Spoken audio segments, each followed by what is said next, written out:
کہ انڈیا کے پروپیگنڈاز ختم نہیں ہو رہے. ہر روز کوئی نہ کوئی ایک نئی ایکٹیویٹی ان کی سامنے آ جاتی ہے اگینسٹ پاکستان. اب اگر ہم بات کرتے ہیں مائکروسافٹ آفیسز کی جو کہ پاکستان کے خطے میں ہے, کہا جا رہا ہے انڈیا کی جانب سے کہ وہ بند کر دیے گئے ہیں. بتائیے کیا یہ سچ ہے؟ نہیں, اب یہ ہے نا یہ خواہش ہو سکتی ہے. اب وہ خواہشوں پہ پروپیگنڈا شروع کر دیتے ہیں. اچھا, پروپیگنڈے میں اتنی مار پڑی ہے ان کو, جنگ میں اتنی مار پڑی ہے کہ ان کے سارے پروپیگنڈے انٹرنیشنلی جو ہے وہ جھوٹ ثابت ہوئے. یہ نہیں میں کہہ رہا کہ صرف ایگزیکٹلی ہر جگہ پہ ان کے یہ پروپیگنڈے. اب انہوں نے ایک نیا شوشہ چھوڑ دیا جی کہ اور اپنے میڈیا کے ذریعے کرواتے ہیں. وہ جو 4-6 کتے کہوں گا ان کو کلیئر الفاظ میں, تو وہ بھونکنا شروع کرتے ہیں. اور 1-2 وہ ریٹائرڈ جو ہیں وہ نام نہاد فوجی ہیں, اور وہ گورو سے لے کے اور ان سے, اور میجر جنرل بخشی ہو گیا, اور وہ 4-6 وہ لوگ ہیں, برکھا دت ہے اور وہ سوامی ہیں, اور وہ کہتے ہیں کہ پاکستان میں جو ہے وہ مائکروسافٹ کے دفتر بند کر دیے گئے. اچھا, اب یہ ہے کہ یہ مایوسی اور خوف کے علاوہ کچھ نہیں ہے, ٹھیک ہے, کیونکہ پاکستان آئی ٹی کے میدان میں آگے بڑھ رہا ہے اور بھارت اسے برداشت نہیں کر رہا. ٹھیک ہے, یہ پروپیگنڈا پاکستان کے بڑھتے ہوئے ڈیجیٹل اثر و رسوخ کو دبانے کی ناکام کوشش ہے.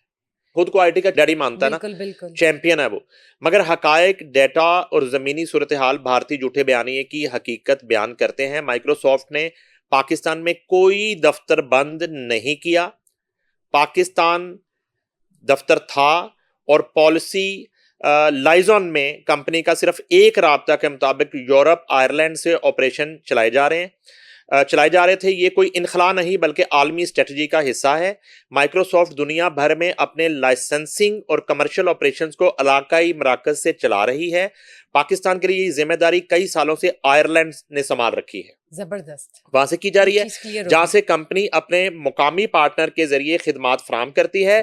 رابطہ دفتر کی ممکنہ تبدیلی دراصل ورک فورس امپلیمنٹیشن پروگرام کا حصہ ہے, جس کا مقصد مائکروسافٹ کا براہ راست ہیڈ کاؤنٹ کم کر کے ایک زیادہ مؤثر پارٹنر فوکسڈ اور کلاؤڈ بیسڈ ماڈل اپنانا ہے. زبردست, یعنی یہ بات تو کلیئر ہو گئی. ہاں, اب اس کو پاکستانی صارفین, ڈیولپرز اور پارٹنرز کے ساتھ مائکروسافٹ کا عزم کمزور نہیں ہو رہا بلکہ مزید مضبوط ہو رہا ہے. کیا بات ہے. وزارت آئی ٹی اس تبدیلی کو مکمل طور پر مانیٹر کر رہی ہے اور مائکروسافٹ کے ریجنل و عالمی قیادت سے مسلسل رابطے میں. ٹھیک ہے جی, کلیئر.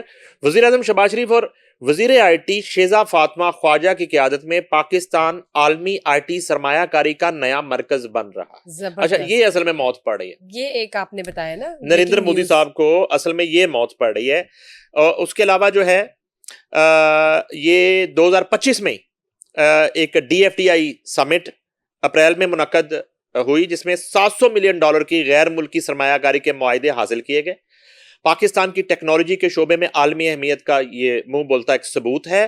وزارت آئی ٹی اور ٹیلی کام پوری قوت کے ساتھ پاکستان میں عالمی ٹیکنالوجی کمپنیوں کی موجودگی کو فروغ دے رہی ہے.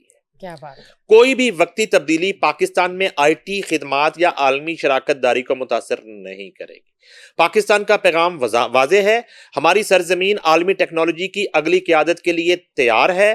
ہم خود مختار, مضبوط اور عالمی آئی ٹی ماحولیاتی نظام کے ساتھ ہم آہنگ مستقبل کی طرف بڑھ رہے ہیں. اصل میں نا یہ تو دیکھیں, یہ تو چند گزارشات اور ایک انفارمیشن تھی نا. ایک سوال پوچھ لیا جائے ان بھارتی اینکر سے اور ان ریسرچر سے اور ان کی وزارت آئی ٹی سے اور ان کی وزارت دفاع سے اور ان کی وزارت عظمیٰ سے اور ان کی عسکری قیادت سے, اور وہ جو نیا چیف آیا ہے اس سے, را کے چیف کی بات کر, وہ چینج ہو گیا نا, تو اس سے تو ان سے یہ پوچھیں کہ 10 مئی کی جنگ جو ہے وہ کیا تلواروں سے لڑی گئی تھی؟ ٹرو. وہ ٹیکنیکلٹیز جی ٹینک آئے تھے, ٹھیک ہے. تو 10 مئی کی جنگ جو ہے در حقیقت اس کی جو ایک بنیادی جو اٹیک تھا وہ آئی ٹی اٹیک تھا, ٹھیک ہے. اور آئی ٹی کے ذریعے ہی جو ہے یہ جنگ جیتی پاکستان نے, اور آئی ٹی کے استعمال سے ہی فضائیہ نے جو ہے اپنا کمال دکھایا, آئی ٹی کے استعمال سے ہی ہماری فورسز نے اپنا کمال دکھایا.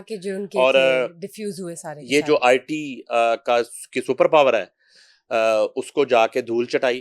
تو اب آپ مائکروسافٹ آفس یہاں پہ بند کر لیں, وہ کھلے رکھ لیں, 10 مئی کو آپ کو جواب انڈو مل نہیں کر چکا ہے, سکتے آپ, انڈو بھی نہیں کر آپ کو سکتے. جواب مل چکا ہے ہاں 10 جی. مئی کو. تو اگر بند دفاتر کے ساتھ آپ کا یہ حال ہو گیا ہے, تو اگر دفاتر کھلے رہیں گے یا کھلے ہیں تو پھر آپ کے ساتھ کیا ہوگا؟ پوائنٹ. تو یہ ایک جواب ہے, یہ ایک جواب ہے رائٹ رائٹ. اس پروپیگنڈے کا کہ ٹھیک ہے جی وہ آئی ٹی میں ہم بہت جو ہے نا اس وقت نقصان اٹھا رہے ہیں, مگر 10 مئی کو ہم نے آئی ٹی کے ذریعے آپ کے منہ پہ وہ کالک ملی ہے جو آپ دھو ہی نہیں پا رہے. آپ کو جو ہے نا وہ 6 دریاؤں کا پانی بھی نہیں آپ کا منہ صاف کر پا رہا کہ آپ کا جو ہے نا وہ داغ مٹ جائے کسی طرح, جو آپ کے وزیر اعظم نریندر مودی کے ماتھے پہ ہے اور آپ کی پوری فوج کے ماتھے پہ ہے اور آپ کے اس تھرڈ کلاس گھٹیا میڈیا کے ماتھے پہ. بالکل ٹھیک بات کی آپ نے سر.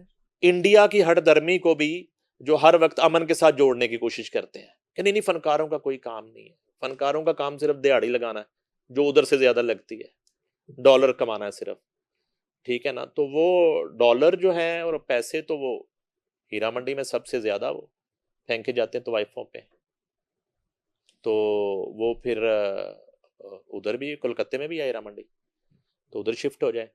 تو فنکار جو ہے نا پہلے پاکستانی ہے پھر فنکار ہے. ذرا کوئی فنکار مجھے آ کے بتا دے نا مائرہ خان سمیت کہ جب وہ پیدا ہوا تھا تو وہ فنکار تھا, وہ پیدا ہوتے ہی اس نے 3 گانوں پہ پرفارم کر دیا اس کے دائی کے ہاتھوں میں ہی. اور دائی کہہ رہی کہ ٹھہر جا رک جا میں آئیے تینوں فیڈر پہ آنا ہے, انہیں کہ نہیں میں نے 2 گانے تے کر لیں دے, تو وہ انہیں کرتا, انہیں 4 سین بھی کرتے فوری طور پہ, ٹھیک ہے, پیمپر میں ہی سین کر دیے. اور بالکل جو ہے نا ابھی وہ کیا کہتے ہیں وہ 1.25 مہینہ جو ہوتا ہے پنجابی میں چھلا نانا کہتے ہیں, چھلا نانے سے کہتے ہیں پہلے انہیں فلم پوری کرتی فنکار نے. پہلے آپ پاکستانی ہیں جب آپ پیدا ہوئے, یہ آپ کی مٹی ہے, یہ آپ کی ماں ہے, تو جب آپ کی ماں کے خلاف کوئی بات کرتا ہے, جب آپ کی ماں پر کوئی میلی آنکھ سے دیکھتا ہے, جب آپ کی ماں پہ کوئی حملہ کرتا ہے, تو پھر آپ پہلے اس ماں کے بیٹے ہیں یا بیٹی ہیں. پوائنٹ. آپ پھر امن کی باتیں نہیں کرتے. As a true exactly patriotic. یہ کہانی جو ہے نا یہ بھاشائیں یہ نہ بتائیں لوگوں کو, آپ کی ان باتوں پہ کوئی عمل نہیں کرتا. جب میزائل گزرتے ہیں نا, جب جو ہے نا وہ طیارے ان کی گن گرج اور گونج آتی ہے نا, جب مریدکے میں شہادتیں ہوتی ہیں نا, جب بھاولپور میں شہادتیں ہوتی ہیں, جب لوگوں کے معصوم بچے مرتے ہیں, جب کشمیر میں شہادتیں ہوتی ہیں, تو ان ماؤں سے, ان بہنوں سے, ان بیویوں سے جن کے سہاگ اجڑتے ہیں, ذرا ان سے ذرا جا کے پوچھیے گا کہ فنکار جو ہے نا اس کی تو کوئی سرحد نہیں ہوتی, فنکار تو جوڑنے والا ہوتا ہے, یعنی کہ ایڈا ایلفی فنکار کہ وہ جوڑ دیتا ہے.